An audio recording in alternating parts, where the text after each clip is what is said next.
In 1973, the Arab states were once again defeated by the Israelis, and once again, this caused chaos in the Arab world. The planned Federation of Arab States was essentially over, as Gaddafi accused Sadat of Egypt of cowardice and generally failure, and this began a rivalry between the two nations that would eventually result in war. More immediately though, it marked a shift in Gaddafi's outlook, and he turned more towards his African neighbours to the west and south. Here he found a pretty strange ally in Habib Bourguiba of Tunisia. Bourguiba had always been more moderate and close to the west, and was often excluded from much of the pan-Arab movement. In the 1970s though, talks began with Boumediene of Algeria, but Bourguiba was in no rush to actually unify. As he said, the creation of the United States of North Africa, including Tunisia, Libya, Algeria, Morocco and Mauritania, would be in stages,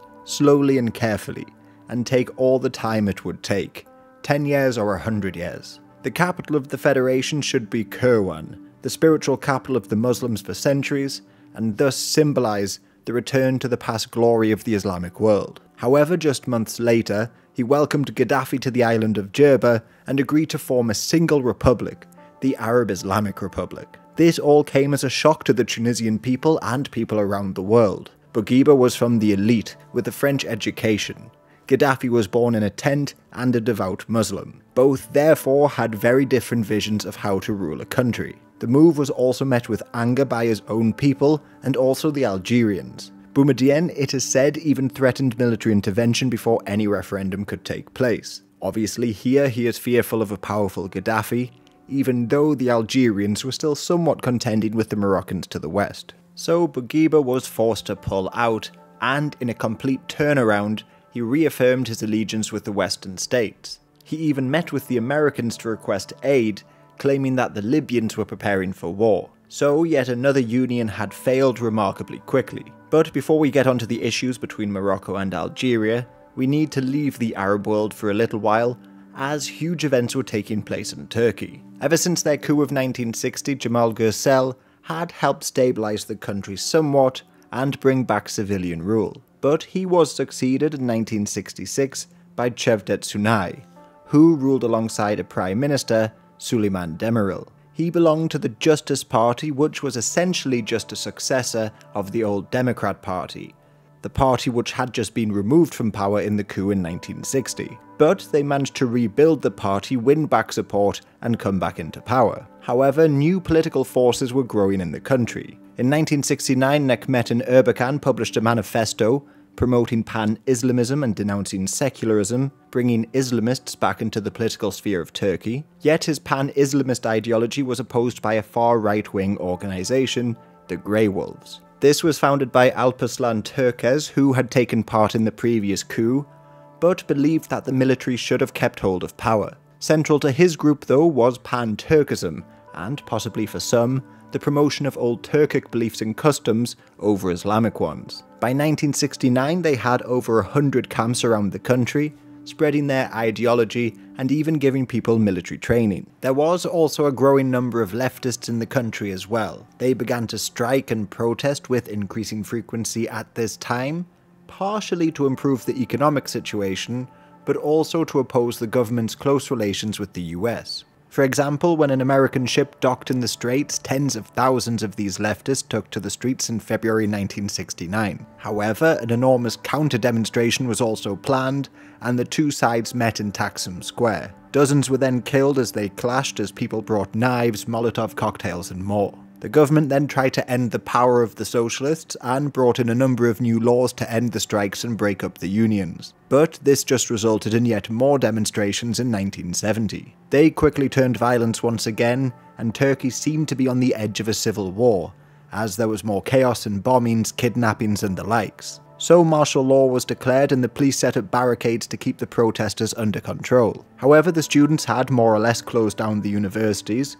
the Grey Wolves were becoming more violent, the leftists were attacking American servicemen, the Islamist movement was growing, and so too was a small Kurdish movement. The Kurds had been under martial law for many years now, and their land still remained underdeveloped, but no great group had emerged to demand independence. The first that did appear was the revolutionary cultural Eastern Hearths, which aligned with the left wing. However, their leaders would soon be arrested, and it was declared that Kurdish isn't actually a language, and the people were really just Turks. In short, it was argued that their language was just a Turkish dialect that mixed with other languages like Arabic, and, they said, their movement was just being encouraged by foreign powers. In all of this chaos, military leaders again began to plot and scheme. Kemal Madanoglu, for example, a leader in the 1960 coup, was working with other generals to topple the government, bring stability to the country, and, in his case, introduce a number of left-wing reforms. This plan has been compared to the Baathists, so if successful, we could have seen Turkey turn away from Europe and back towards the Islamic world. Yet the government and much of the military were soon made aware of these plans.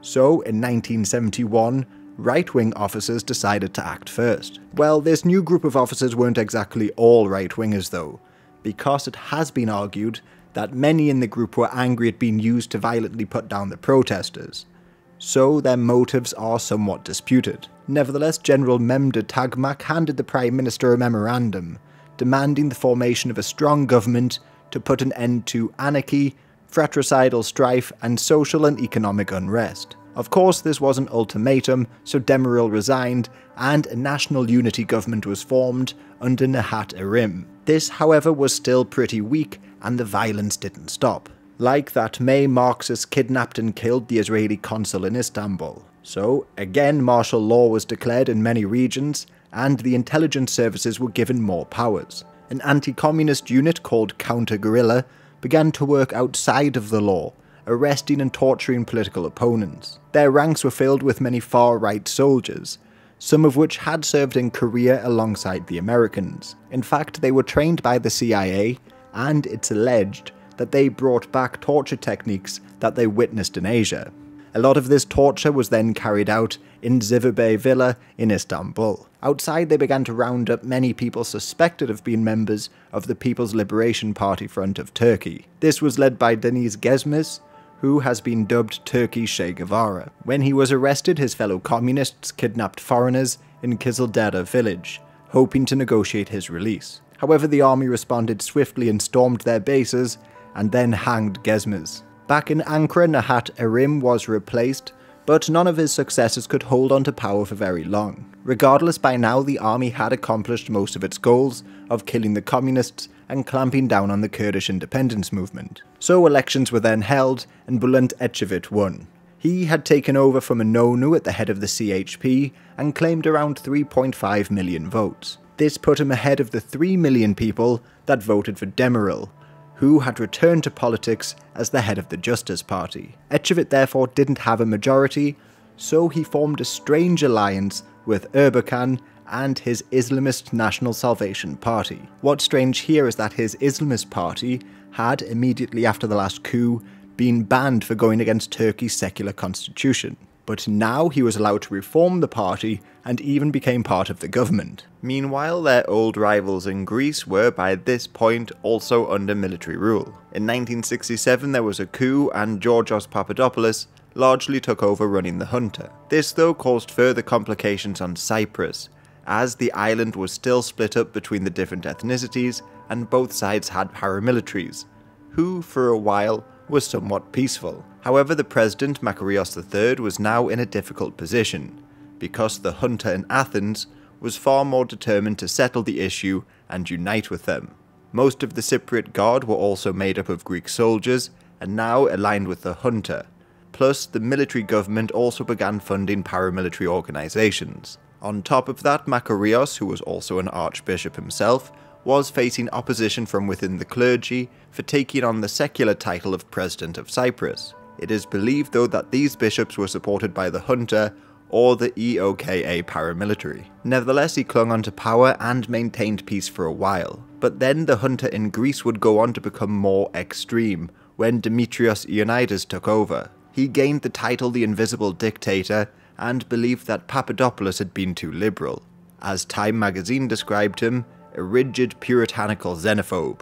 He has never been outside Greece or Cyprus, who might turn Greece into a European equivalent of Muammar Gaddafi's Libya. Makarios, hoping to end any threat from Greece, ordered all of the Greek officers to leave Cyprus by July 20th. However, on July 15th, Ioannidis ordered a coup to take place, and the army along with the paramilitaries took over. They appointed Nikos Samson as the new president, but he was an ultra-nationalist and former paramilitary leader, and this of course worried the Turkish Cypriots. The Turks demanded that he be removed from office, but when this was declined, Turkish soldiers landed on the island. Technically, the Turks said that they were legally protecting Turkish civilians, which was their right according to past treaties. Yet, as with any event to do with Turkey and Greece, the following events are contested. Many Turkish Cypriots were massacred early on in towns like Limassol. However, one Turkish general said in an interview in 2010, in order to increase the people's resistance, some values are sabotaged as if they were done by the enemy. A mosque is burned. We burned a mosque in Cyprus. Regardless, people on both sides were massacred, buildings were torched, and atrocities were committed. The invasion also quickly spelt the end of the junta, as the Greek people refused to support the war, and Ioannidis was replaced with a civilian government. This meant as well that Samson had to give up power in Cyprus, and soon Makarios would be brought back in. The two sides then made peace, and it was agreed that the Greeks should withdraw immediately from Turkish enclaves. Turkey though began to make more demands of the civilian government, like the creation of a federal state. But the Cypriots didn't even have time to discuss it before Turkey launched its second invasion in August 1974, less than a month after the first. It only lasted 2 days and the Turks managed to take over 1/3 of the island. Over 100,000 Greeks left their home to the south, while the Turks allowed 50,000 Turkish Cypriots to come to the north. This some have called as yet another campaign of ethnic cleansing, however both sides engaged in it. The UN objected to such an action, but the Turks still partitioned the island, and a decade later, the Turkish Cypriots will declare their independence, although it's only recognised by Turkey. However, we should leave Turkey for now because there was another huge change in the world over in Afghanistan. Now, I've not mentioned Afghanistan for a long time because they had actually enjoyed some degree of peace and stability. Zahir Shah had been king since 1933, and throughout the 50s and 60s, Mohammad Duad Khan was his prime minister. As the tribal rebellions inside the country had largely ended, Duad Khan was now determined to try and unite with the Pashtuns of Pakistan. As such, he sent troops and aid over to the rebels, and this forced the Pakistanis to close off the border in the early 60s. This meant Afghanistan had to rely on the Soviets for aid, and communist influence grew within the country. This, though, along with economic downturns, caused a great deal of resentment against Duad Khan, and he would be forced to resign. Zahir Shah quickly set to work on creating a new constitution in 1964, which stopped anybody from the Barakzai dynasty, his own dynasty, from holding any other political office. This was clearly targeted against Duad Khan, who himself was a royal. This constitution would have gone much further and given everyone the vote, promoted women's rights and a lot more. Plus, it did also help improve relations with Pakistan, who reopened their border. In reality though, the king didn't lose a great deal of power, and many actual reforms were stuck in political deadlock. As it's been said, the 1964 constitution failed to satisfy new heightened expectations that the monarchy had created, but was unwilling to fulfill. The economy also didn't bounce back quick enough, and in 1971 famine struck the land. As discontent grew, Zahir Shah travelled abroad for medical treatment, and while he was gone, soldiers took over his palace. This included many new communists who may well have been under Soviet influence, and they brought Duad Khan back into power. He quickly ended the monarchy, got rid of the constitution, and aligned his new republic to the USSR. Some argue that this was orchestrated by the Russians, who panicked at the king's move to the west in recent years. But this is disputed, as the new ruler was not really a communist, and he was still determined to keep Afghanistan independent. Otherwise, across the border in Pakistan, the government now had to deal with more Pashtun rebels, but also, in the south, there was the Baluchi insurgency as well. Here, though, we find evidence of some huge international schemes. Like in 1973, the Pakistanis raided the Iraqi embassy in Islamabad, and there they discovered that the Soviets and Iraqis were working together to arm Baluchi rebels. There was some logic to this though, as Iran and Pakistan were still aligned with the West at this stage in the Cold War, so destabilizing them would be beneficial to the Russians. While for Ba'athist Iraq, a Baluchi movement in Pakistan could spread into Iran and therefore weaken an old rival. Or it could have just been revenge for the Iranians funding Kurdish rebels in Iraq. Iran and Pakistan would launch joint operations against the Baluchi separatists and ultimately crush them. But this whole thing caused immediate problems between Iraq and Iran. Troops were moved along the border and clashes broke out. The Iraqis tried to get the Arabs of Khuzestan to rebel, while they also expelled Iranians from their country. But Iran's army was far larger, and they forced the Iraqis to come to the negotiation table. The 1975 Algiers Agreement was supposed to end Iraqi claims on Iranian lands, and also settle the Kurdish issue. But of course, this wouldn't last for very long. Mustafa Barzani, who had long led the Kurds, left Iraq for Iran immediately afterwards, along with 100,000 of his followers. His political party, the KDP, or Kurdish Democratic Party, had essentially been forced into exile now. Because of this, his leadership was challenged by the largely urban-based socialists of Ibrahim Ahmed and Jalal Talabani. They condemned Barzani as a feudalist and a capitulator, and from their new base in Syria, they formed the Patriotic Union of Kurdistan, or the PUK. Their goals were still very similar, but much of their support came from the southern cities, as opposed to Barzani's KDP in the northern mountains. The PUK began a small insurgency, launching attacks on the Iraqi army throughout the 1970s, but no sooner did this begin that they began to clash with the KDP as well. Talabani would come back to organise his forces in 1977, and the fighting intensified. For instance, in 1978, the KDP ambushed and killed 800 PUK men during the Hakkari massacre. All of this infighting then allowed the Iraqi government to begin to Arabize the region. It's estimated that between 1978 and 79, over 200,000 Kurds were deported and 600 villages were destroyed, and Mosul would become a majority Sunni Arab city. The Yazidis were also targeted, and many of their villages were destroyed or handed over to Arab settlers. This was also true in Ba'athist Syria, where the government had already stripped many Kurds of their citizenship and banned many displays of their culture. In the mid-70s, the Syrians planned on taking over lands around the Turkish border and handing it over to the Arabs. Many Arabs were actually in need of a place to live after the Tabqa Dam was built and Lake Assad destroyed their lands. And this dam, by the way, according to the Iraqis, reduced the flow of the Euphrates, and had it not been for Soviet interference, they were actually going to bomb it. Ba'athist Iraq was also quickly spiraling into a war with their Kuwaiti neighbours as well. The two countries still had unsettled border disputes,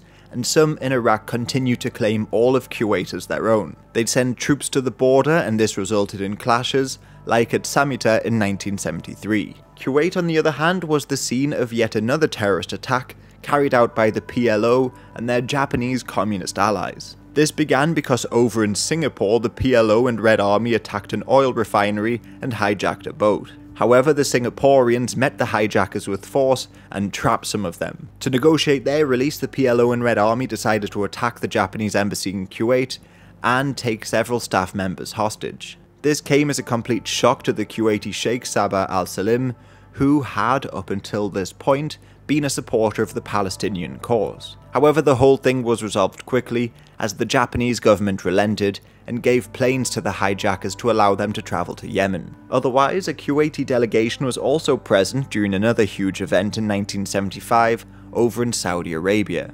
In Riyadh, they were at a meeting with King Faisal when his own nephew shot at him at point-blank range. Prince Faisal Ibn Musaid was deemed to be insane and had no political motivations, although the life of the prince did lead many to speculate there were other reasons. For instance, he had spent time in America and was arrested for LSD possession. He also supposedly spoke of wanting to make peace with Israel, but then also took a trip to East Germany.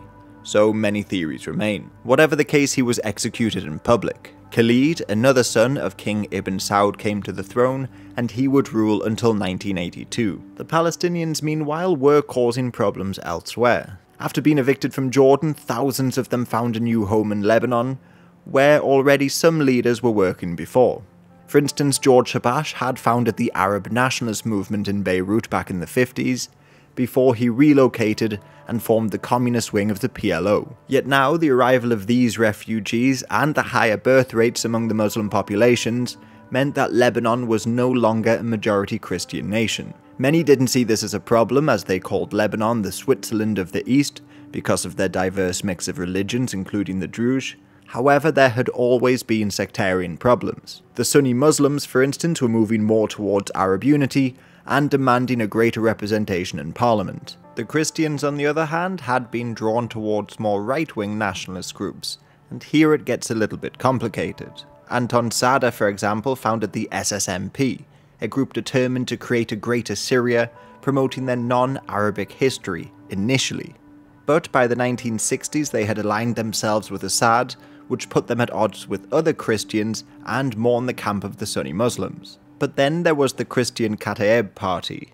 This was formed by Pierre Amin Gemayel, who, much like the SSMP, was inspired by fascism. They, for instance, called themselves phalangists, and Gemayel himself said, "We went to the Olympic Games of 1936 in Berlin, and I saw then this discipline and order, and we, in the Middle East, need discipline more than anything else." Ever since the Lebanon crisis of '58, these groups, like many others, maintained some form of militia or structure ready to defend their bases, although just a couple thousand could really be called upon quickly. They also found some strange allies you may not expect within Lebanon, like the Kataeb Party was aligned with the Armenian Revolutionary Federation, made up of the diaspora which had arrived in Lebanon after the genocide. The more mainstream groups, on the other hand, included the National Liberal Party, which was created by Camille Chamoun, the former president. He joined an alliance with the Kataeb Party and the National Bloc Party, hoping to regain political power in 1968. When this failed, though, Chamoun formed the 500-man Tiger Militia. Also keep in mind the government of Lebanon was still divided between religions at this point, with the president always being Christian, the prime minister Sunni Muslim, and so on. However, throughout the 1960s, the Christian presidents had tried to be more moderate in order to keep the peace. For instance, Charles Helou formed an alliance of sorts with the prime minister, Rashid Karami, a notable supporter of the Palestinian cause. But this meant under his leadership more Palestinians arrived, and like in Jordan beforehand, they began operating like a state within a state, and again began clashing with Lebanese troops and launching raids into Israel. Like in 1974, there was the Kiryat Shmona massacre, when 18 people were killed. Shortly afterwards, the Malot massacre killed over 30, and in early 1975, Palestinians boarded a boat, sailed to Tel Aviv and attacked the Savoy Hotel. The president by this point had changed, and it was now Suleiman Frangieh, and he could do little to stop the increasing hostility in the country, as the various groups increased their militia and began setting up roadblocks in their quarters. In April 1975, a group of Palestinians entered East Beirut, a Christian quarter, and outside of a church, they fired at the congregation. Both sides quickly mobilized their militias and clashed on the streets, and the capital was then split in half along the Green Line, with Muslims in the west and Christians in the east. The fighting really picked up that October though with the Battle of the Hotels, when both sides tried to take control of the skyscrapers in the centre and then fire down on the communities below. So by this point the two sides were now fully divided into different blocks. Most of the Muslims united to form the Lebanese National Movement. However, their leader was Kemal Jumblat, who was a mainstream Druze politician. His Progressive Socialist Party formed their own militia alongside the PLO and became the largest force in this new bloc. This also included many communists, and even though the bulk of the group was Sunni, it also included some Shia as well, like the Knights of Ali. The Shia, on the other hand, were largely the most economically deprived in the country, and many of them had joined the communists or even the Baathists by this point. But there was already the beginning of a pro-Shia faction, the Islamic Dawa Party, which was founded in secrecy and would form the basis of Hezbollah less than a decade later. The Druze were also pretty divided as well. Although Jumblat recruited many into his forces, some joined up with the Christians in the Lebanese front, like the group the Vanguard of the Mani Army. And then there were the Christians in the SSMP. They were willing puppets of Assad, so they joined up with the communists and the Muslims. So calling the two sides Muslims and Christians can really be very inaccurate. Back in the conflict though, in December, more Christians, as I'll call them, were killed in Fanar, including the children of Joseph Saada. He decided to retaliate and, on the 6th, led his militia into Muslim quarters and massacred more than 200 people on what has been called Black Saturday. Then, in January, the Christians killed over 1,000 people in Karantina, and the Palestinians responded with the Damour massacre a couple days later. According to one eyewitness, It was an apocalypse. They were coming, thousands and thousands, shouting Allah Akbar. Let us attack them for the Arabs. Let us offer a holocaust to Muhammad. And they were slaughtering everyone in their path, men, women and children. Then there would of course be a number of other atrocities and massacres carried out by both sides during the conflict, all of which President Frangieh could do little to stop. He only had the control of a small militia at this point, so instead he turned to Syria for assistance. Assad was already sending in aid to various groups, and even covertly sending in troops. But now he was asked to formally move into Lebanon, in theory to restore order. This was met with condemnation from Iraq and other Arab nations, but it was welcomed by many in Lebanon, including the Christians, who believed that this was the best way to achieve peace. But now it gets even more complicated. The Syrians would have to fight against the PLO and stop them from breaking up the country. And to further complicate matters, the Israelis were now sending weapons to the Christians. So Israel and Syria were technically on the same team. Before any real invasion took place, Frangieh was replaced by Elias Sarkis.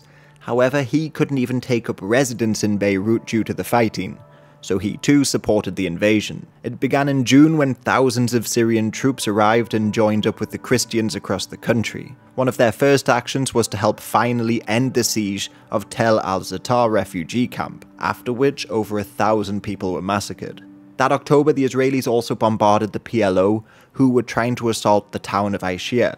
However, the Muslims still broke through and massacred the inhabitants inside. That same month, the Arab League relented and gave Syria a mandate to remain in Lebanon to restore order and keep the peace. Many members of the PLO were forced to move to the south of the country, where they would begin to cause even more trouble. And now Syria was in a prime position to begin forming new groups that would be loyal to them. For instance, many Shia militants would join Assad, and some in the SSMP splintered to join them as well. They, after all, shared Assad's vision, which he declared, "Lebanon and Syria are one single people, one single nation.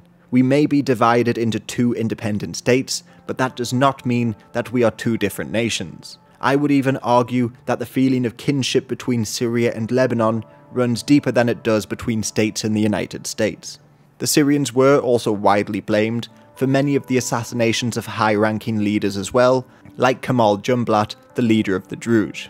But the situation stabilized just for a few months, with each group occupying their zones, all of which under Syrian rule. Yet we need to leave Lebanon for now in this situation and go over to West Africa, because events in Europe will once again throw regions into chaos.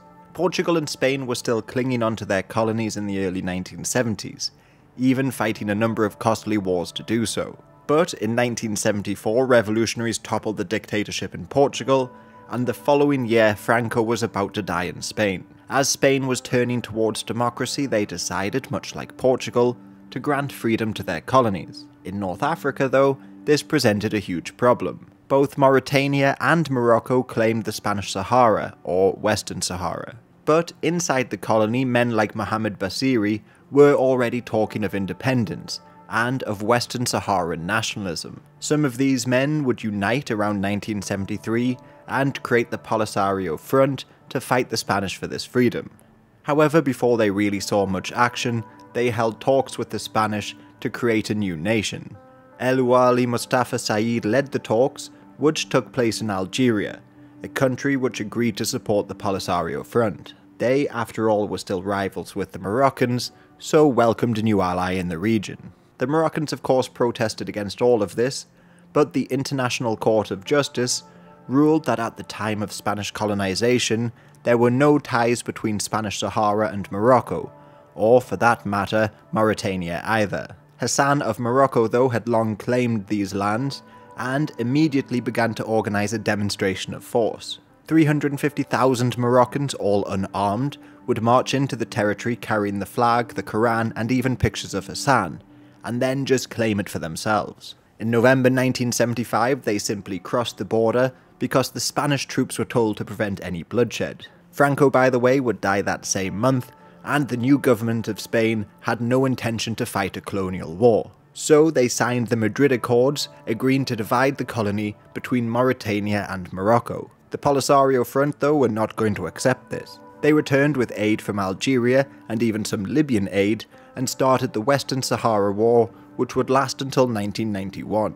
During this conflict, the Algerians even clashed with the Moroccans at Amgala. The Moroccans believed that this was a base for the Algerians to send arms to the Western Saharans, so they launched a surprise attack on the Algerians and initially won, but the Algerians and their allies retook it shortly afterwards. In response to the war, the Algerians ordered that every single Moroccan leave their country, in an operation that they called Black March. It's not exactly known how many people were forced to leave, but it's estimated anywhere between 45,000 and 350,000 people. On land, the Algerians and Western Saharans were actually making some gains against the far weaker Mauritanians, even managing to capture the border post of Ain Bel Tili early on in the conflict. But then they went even further and attacked Zoirat and took French people prisoners. These Frenchmen were working in the iron mines of the country, and this meant that the French were now becoming concerned with the conflict. They launched Operation Lamantin to halt their advance. But to do this, they bombed Polisario positions with napalm.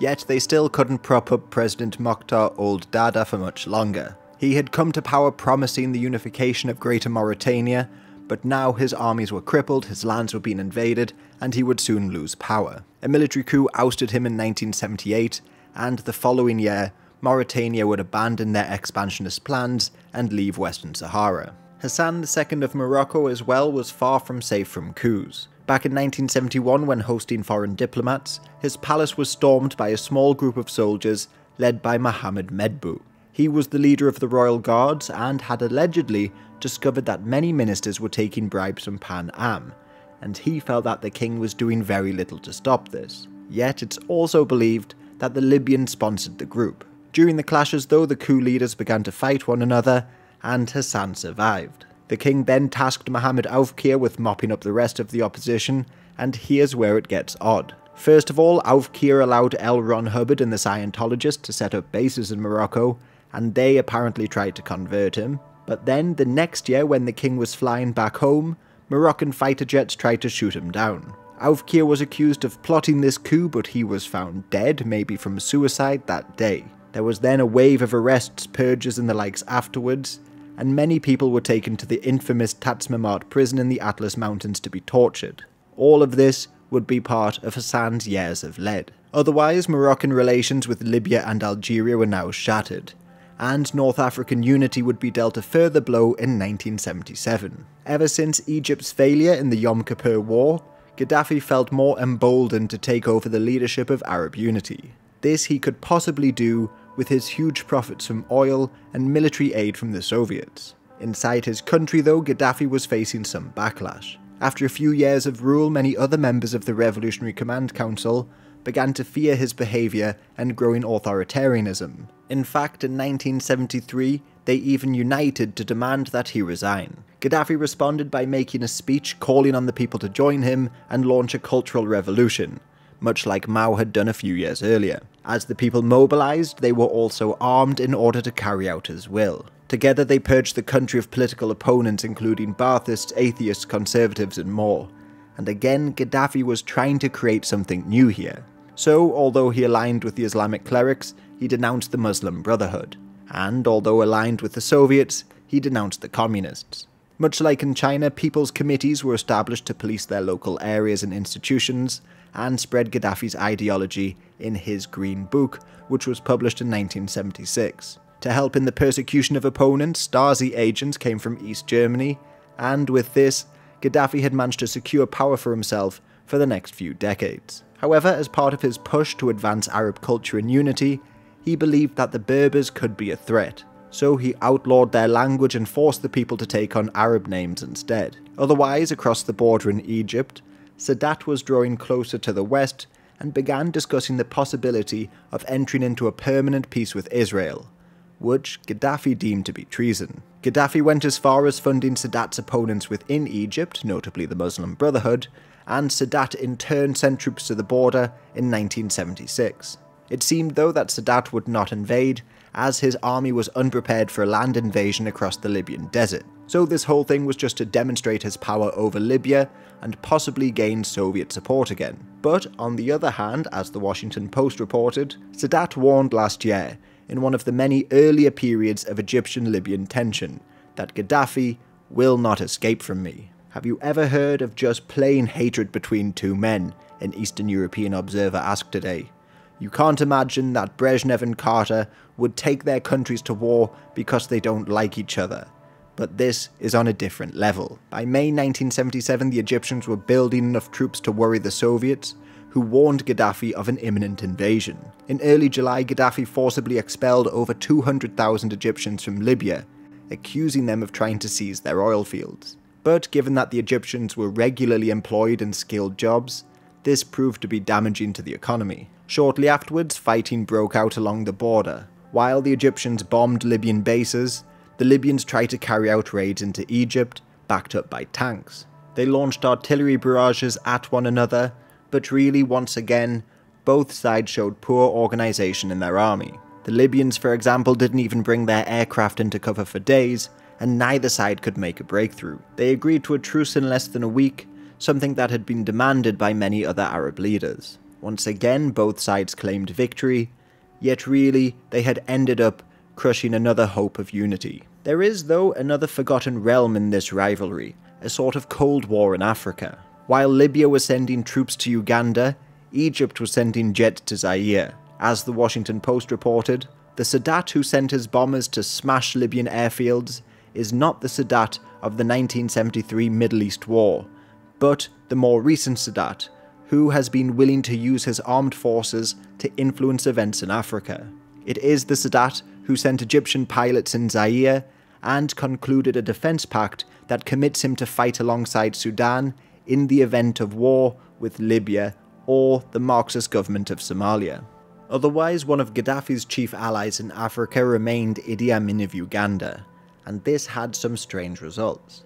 Yet another plane was hijacked by the Palestinians and their international allies in 1976, and this time it was flown to Uganda, where they were aided by Idi Amin's men. The new Prime Minister of Israel, Yitzhak Rabin, decided not to negotiate with them though, but instead to save the hostages through force. Planes dropped soldiers off near Entebbe airport, fought the Ugandan soldiers, and successfully brought 102 out of the 106 of the hostages back to the plane to leave. One of the leaders of Operation Entebbe was killed, and this was Yonatan Netanyahu, the brother of Benjamin Netanyahu.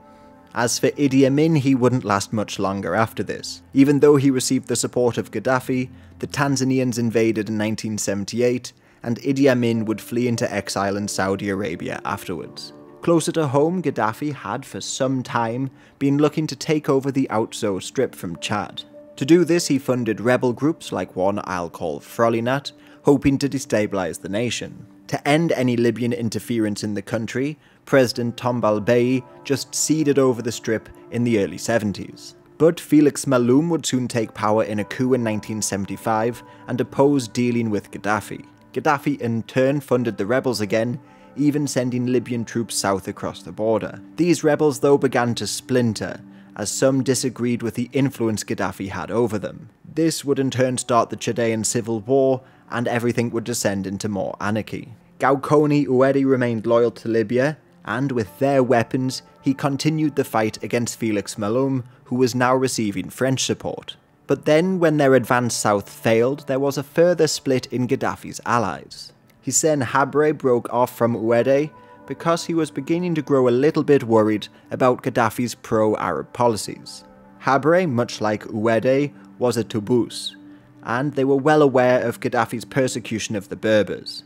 So Habré broke off and moved south alone and captured the capital city. He then agreed to share power with his former opponents like Ouedi, but this alliance wouldn't last long, and soon the Libyans would invade again, hoping to fully unite their countries. While this was going on, Egypt became a member of the Safari Club, an alliance of intelligence agencies that operated across Africa.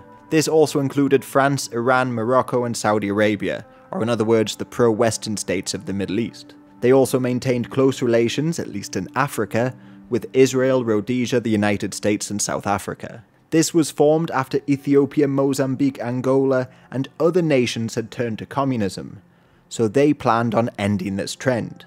They worked together to drive back an Angolan invasion of southern Zaire, and then supported the Somalis against the Ethiopians in the Ogaden War. Therefore, the new battlefield for the Egyptians and Libyans was down south. Sadat therefore shocked the world by taking a trip to Jerusalem in late 77, and the next year he'd make peace with Israel. In exchange for him recognizing the state of Israel, he would be given back the Sinai. The Israelis now were being led by Menachem Begin, who had spent much of his early life in Zionist paramilitaries fighting against the Arabs and the British. His previous electoral victory had actually marked a pretty big shift in Israeli politics. After Golda Meir had been forced to resign after the poor planning ahead of the Yom Kippur War, her successor was Yitzhak Rabin. He didn't last long either though, and he too was forced to resign. These leaders had all largely been part of a left-wing bloc. In the case of Meir and Rabin, it was called Alignment. This bloc was a merger of other groups like Mapai, a socialist group, which was led by Ben-Gurion. So the left wing had largely been dominant in Israeli politics since their founding. And of course when I say left wing, I'm mainly talking about left wing politics. When it came to the Palestinians and their Arab neighbours, they were still pretty hawkish. As Golda Meir once said, there was no such thing as Palestinians. When was there an independent Palestinian people with a Palestinian state? It was either southern Syria before the First World War, and then it was a Palestine including Jordan. In 1976 they'd even announced that they would begin confiscating land in Galilee for official use. But 1/3 of this land was owned by the Arabs. This was all possibly part of a much larger plan to build new settlements and turn all of Galilee into a Jewish area. As the people began to protest, a curfew was put in place, but still the Arabs went on strike and planned for a day of action.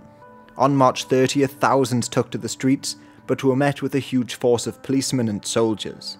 As the New York Times reported, both the Arabs and Jewish communities in Israel seem stunned today by the scope and violence of yesterday's demonstrations. It was the first general protest among the 450,000-member Israeli Arab community since the nation was founded 28 years ago. Overnight, the Israeli Arabs emerged from the political shadows into the national spotlight. It was in the wake of this that Begin took power, after having united the right wing, including many revisionist Zionist groups like the Movement for Greater Israel. Many therefore expected a more hardline Israeli approach to foreign policy with him in charge, and possibly even some expansion. Yet he made peace with Egypt, left the Sinai, and shocked many, including those within his own party. For this though, along with Sadat, he was awarded the Nobel Peace Prize. The push for peace in Egypt, meanwhile, could simply be put down to the economy, which was still very poor. The Egyptians had for a long time been spending over 50% of their GDP on their military, but this resulted in them taking out huge loans from the IMF. By 1977, their debt was around 40% of their GDP. On top of that, constant droughts had left the agricultural sector crippled and exports diminishing. What made this even worse was that ever since World War II, the government had provided rations to the population, who still remained largely in poverty.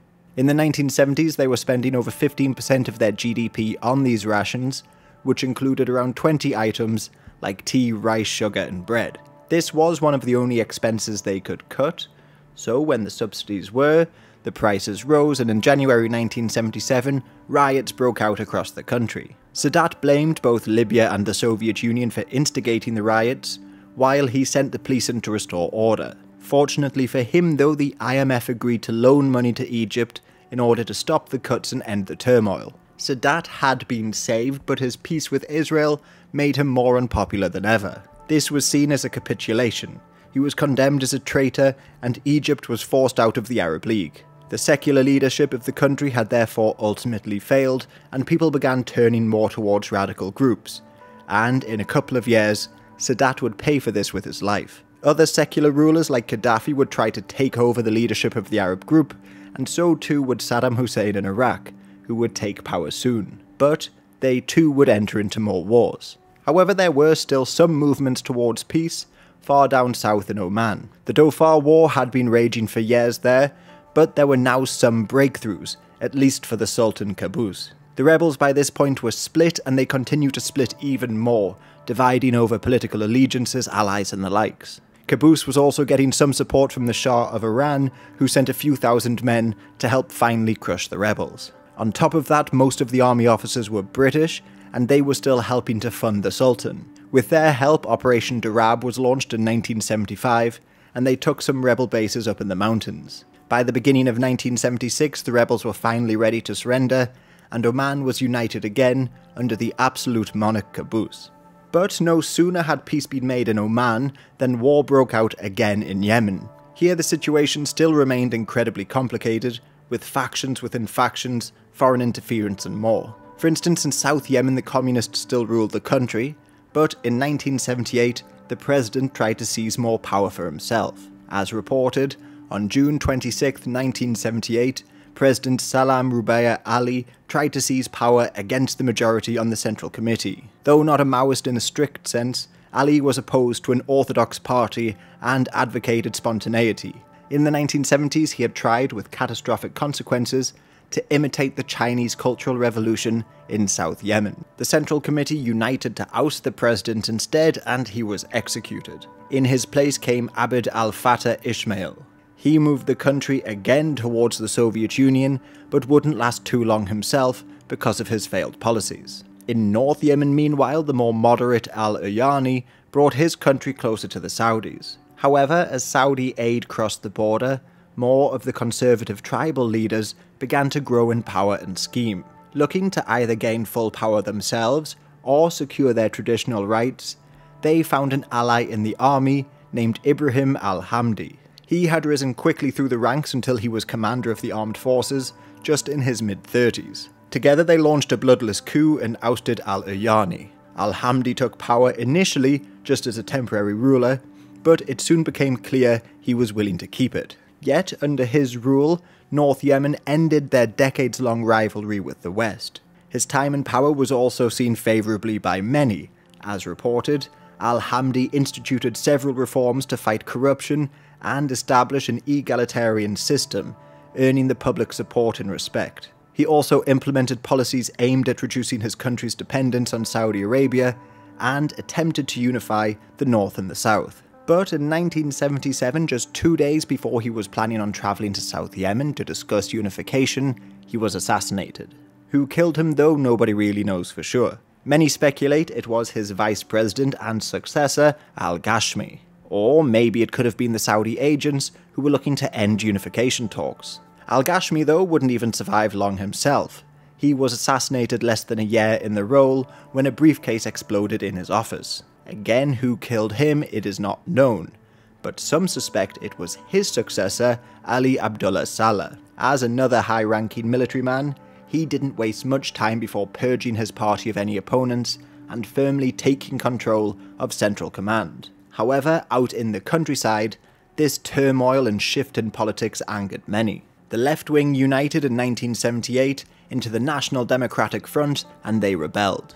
They were again supported by the Libyans and also the communists of South Yemen. The situation along the border was also tense, as the North Yemeni government accused the communists of sending men and weapons across to help the rebels. So border clashes broke out in early 1979, and the North Yemeni troops even launched cross-border attacks on villages. Communist nations like Cuba and the USSR quickly sent help to the South Yemenis, and they were actually able to secure air supremacy. Also, the NDF rebellion continued in the centre of North Yemen, so now the North Yemenis were sort of stuck. The communists then launched a major assault backed up by tanks on Taiz and then Al-Baida. When it seemed like North Yemen were about to give up land, the Saudis and Americans rushed in to supply them with aid, including fighter jets. North Yemen, however, had nobody who could actually fly them.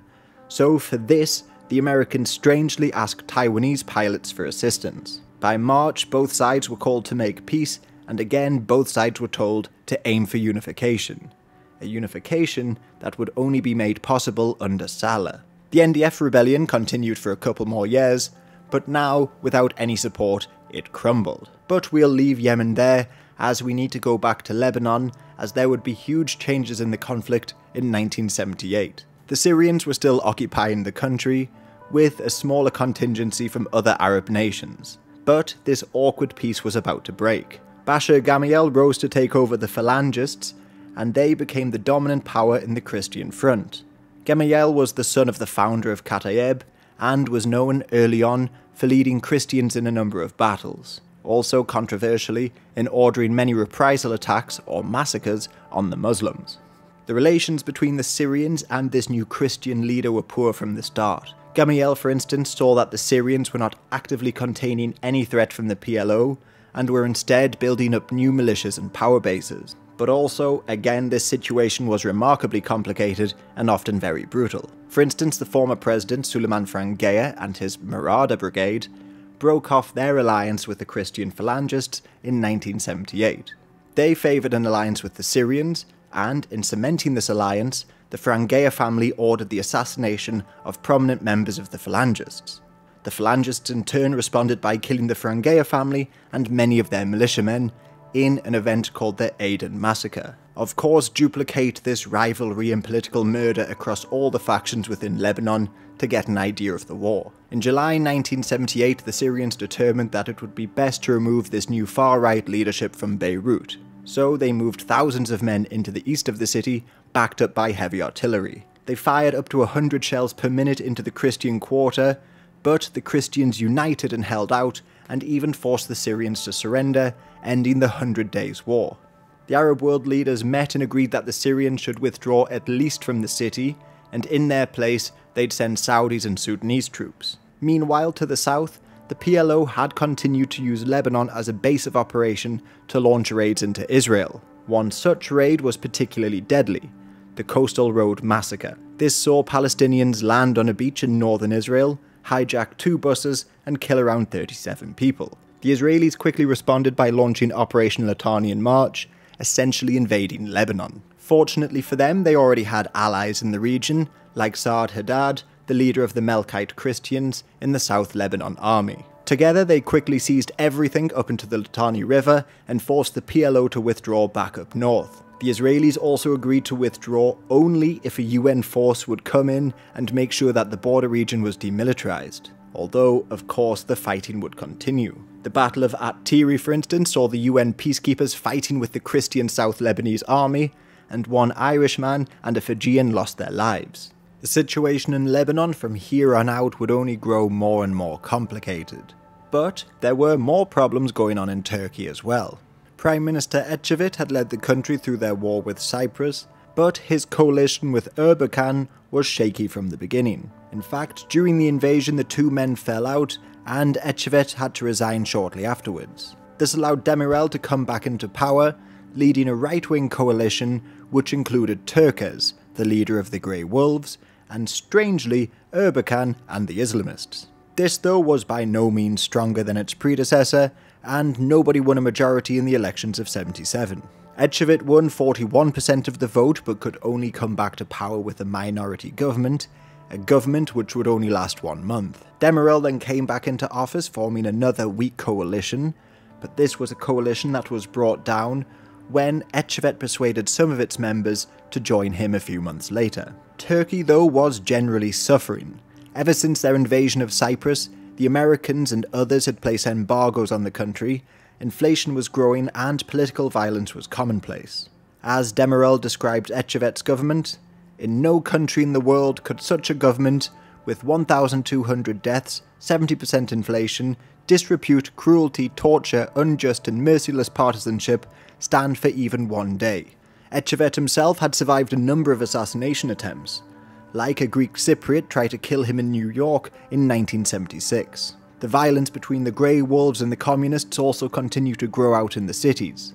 It's estimated anywhere between 5,000 and 10,000 people were killed in these clashes, but in the late 70s, the situation grew even worse. On International Workers' Day 1977, the Communists organised a huge demonstration in Taksim Square in Istanbul. But as soon as they entered the square, they were shot at from nearby hotels, and then the security forces moved in and blocked many of them from leaving. Around 40 people were killed, but nobody was persecuted for the killings. Many began to believe it was the work of the Grey Wolves, or possibly even the counter-guerrilla forces. Even Ecevit said, "Some organizations and forces within the state, but outside the control of the democratic state of law, have to be taken under control without losing time. The counter-guerrilla is running an offensive and has a finger in the 1st of May incident." This unit, remember, was supposedly funded by the Americans, and as such American involvement was brought up a number of times as well. Then there was also Hiram Abbas,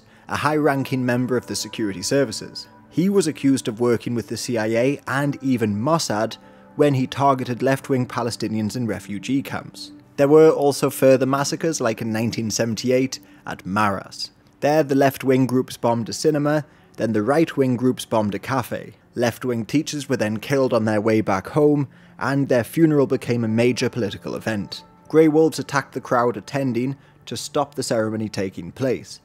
And over the next few days, the violence continued. Most of which was actually targeted against the Alevis, who are sort of connected with the Shia, and in this region primarily Kurdish. Afterwards, many provinces were again placed under martial law. The Kurds, though, around this time were becoming more and more organised and even more militant, because of Abdullah Öcalan. He had been in communist groups for many years and spent time in prison for his activities. However, around 1975, he began to take on the view that the Kurdish people should become independent, and sent his followers to Kurdish towns to gain support for a possible revolution. However, they only managed to recruit around 300 people into their ranks in this first couple years. These, though, would become the first members of the Kurdistan Workers' Party, or the PKK. This has continued to be a major force in the region, even though Öcalan himself would flee to Syria. From there, though, he would have communication with other Kurdish movements in Syria, Iraq, and even Iran, and there should have been some collaboration between the groups.